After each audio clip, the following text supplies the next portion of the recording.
Smart ক্রিকেটের খোঁজে বাংলাদেশ।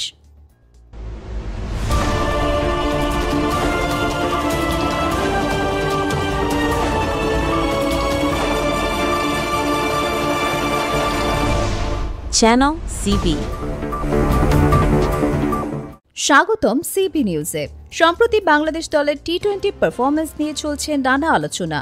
বিশেষ করে এবারের এশিয়া কাপে তাদের কৌশল কি হতে চলেছে তা নিয়ে সবার মনেই প্রশ্ন।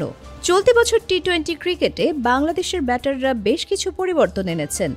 অনেকেই মনে করেন টি-20 মানেই শুধু ছক্কা হাঁকানো। এই ধারণা থেকে বাংলাদেশ দলও পাওয়ার হিটিংয়ের দিকে মনোযোগ দিয়েছিল।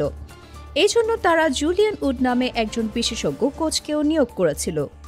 পরিসংখ্যান বলছে এই বছর টি-20 ক্রিকেটে ছক্কা মারার দিক থেকে টেস্ট খেলুড়ে দেশগুলোর মধ্যে বাংলাদেশ তৃতীয় স্থানে আছে। এখন পর্যন্ত 14টি ম্যাচে মোট 109টি ছক্কা মেরেছে টাইগাররা। এই ছক্কা মারার তালিকায় বাংলাদেশের হয়ে শীর্ষে আছেন দুই তরুণ ক্রিকেটার পারভেজ হোসেন এবং তানজিদ হাসান। নেদারল্যান্ড সিরিজের পর তানজিদ পারভেজকে টপকে গেছেন 21টি ছক্কা মেরে। তবে এশিয়া কাপের আগে দলের অধিনায়ক লিটন দাস এখন ভিন্ন কিছু ভাবছেন। তিনি শুধুমাত্র ছক্কা মারার ওপর নির্ভরশীল হতে চাইছেন না, বরং তিনি জোর দিয়েছেন স্মার্ট ক্রিকেট খেলার ওপর। আবুধাবিতে এক সংবাদ সম্মেলনে লিটন দাস বলেন, টি-20তে ছক্কা মারা অবশ্যই একটি প্লাস পয়েন্ট। এর মাধ্যমে অনেক কঠিন পরিস্থিতি থেকে বেরিয়ে আসা যায়। তবে একই সাথে এটা বোঝা উচিত যে শুধু ছক্কার ওপর নির্ভর করা যায় না, আপনাকে বাউন্ডারির দৈর্ঘ্য এবং প্রতিপক্ষের কথাও ভাবতে হবে।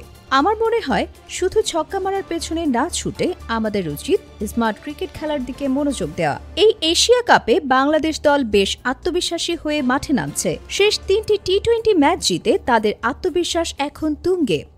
দলের টপ অর্ডার দারুণ খেলছে, তবে একটি ছোট দুশ্চিন্তা রয়েছে, আর সেটি হলো মিডল অর্ডার।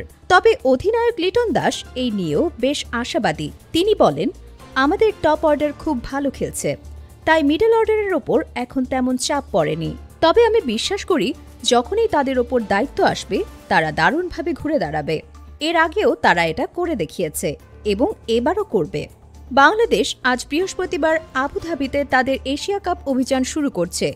প্রথম ম্যাচে তাদের প্রতিপক্ষ হংকং।